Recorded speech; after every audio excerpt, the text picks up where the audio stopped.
notre entreprise située à Mohammedia exporte des sacs en Hollande par avion, qui ensuite seront acheminés à l'entreprise. La structure de prix est la suivante. Le prix unitaire, 230. L'emballage, 20. Le coût de revient, ça va faire 250. On vous donne la marge bénéficiaire de 20%. Ça veut dire le taux, on va le multiplier par 1,2. Ça nous donne le coût de revient unitaire, 300. Par la suite, qu'est-ce qu'on a comme donné? Le chargement, 1000 dirhams. Le préacheminement, 5000 dirhams. Le dédouanement export, 500. Les frais de transitaire, 5000 dirhams. Le déchargement à l'aéroport, 500. Les frais sont évalués à 5000 dirhams par ULD, sachant qu'on doit corriger l'ULD à 2% et 3%. Une fois arrivé en Hollande, on aura 500 dirhams de chargement dans le camion, 5000 dirhams de post-acheminement, la TVA 20% et les droits de douane 5% de la valeur en douane. Ce qui fait encore, on nous donne que la marchandise est mise dans des cartons de 1 kg de dimension 20, 30, 40.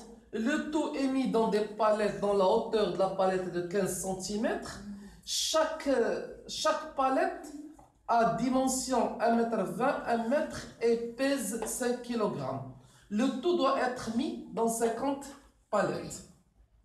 Donc, la question qui se pose, quelle est la valeur ex-work ainsi que les autres incoterms? Voilà ce qu'on va faire. Donc, le coût de revient unitaire est de 300. Donc, les dimensions de la palette, c'est 120, 195. 95, puisqu'on nous a demandé de mettre la palette 1,10 m et puisque la hauteur de la palette est de 15, donc on a accepté 95 cm au-dessus de la palette. Donc, on a 95 là, et là, le carton, c'est 40, 30, 20, ce qui nous donne 3, 3, 4, 3 fois 3 fois 4, ça fait 36. On va laisser la palette et on va changer le carton. On va laisser 40 fixe et on change 20, 30, ce qui nous donne 45. Cette fois-ci, on va fixer le 20 pour le carton et on aura 40, 30, ce qui fait 36. On va garder le 20, ce qui nous donne, et on change 30, 40, ce qui nous donne 6, 3, 2, ça fait 36. Mais encore, on va fixer le 30 à deux reprises, ce qui nous donne 4, 2, 4, et 4, 5, 2. Ici 46, ici 32. Le maximum de carton qu'on peut mettre sur une palette est de 45. Et puisqu'on a 50 palettes, donc 45 fois 50, ce qui nous donne 45 fois 50, qui nous donne une quantité de 2250. Là, on a la quantité.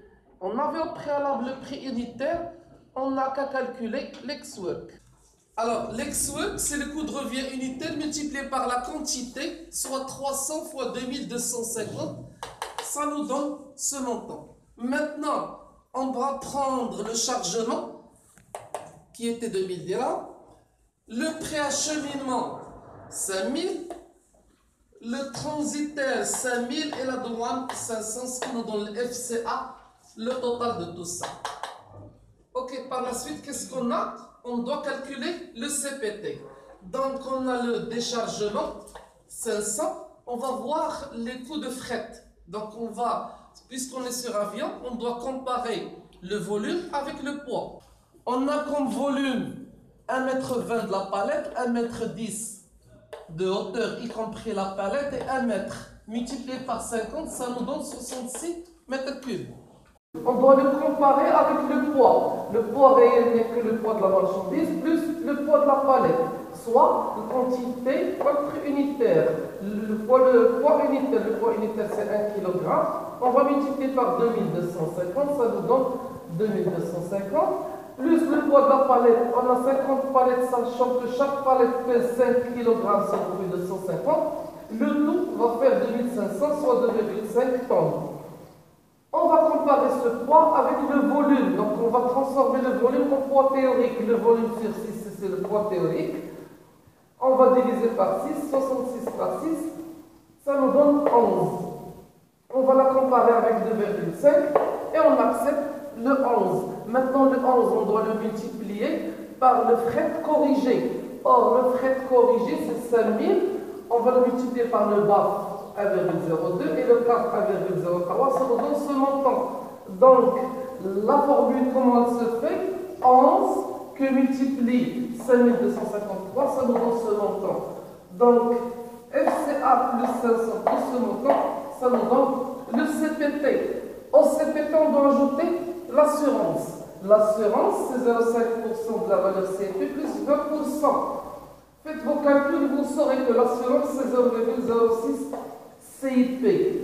Si on la remplace, on aura CPT divisé par 0,994, ça nous donne le CIP. Soit ce montant divisé par 0,994, ça va nous donner ce montant. Au CIP, on va rajouter le chargement, le post-acheminement, soit 505 000. Ça nous donne le DAP. Maintenant, on doit calculer les droits de douane qui se décomposent en droits d'importation. La base de calcul, c'est 5% sur la valeur en douane. Or, la valeur en douane, ce n'est que le CIP. On va prendre ce montant, on va le multiplier par 5%. Ça nous donne ce montant. Maintenant, la TVA, l'assiette, la TVA, ce n'est que la valeur de CIP. On va lui ajouter les droits d'importation. CIP plus droits d'importation, 30%. Ça nous donne le DDP. Merci pour votre attention.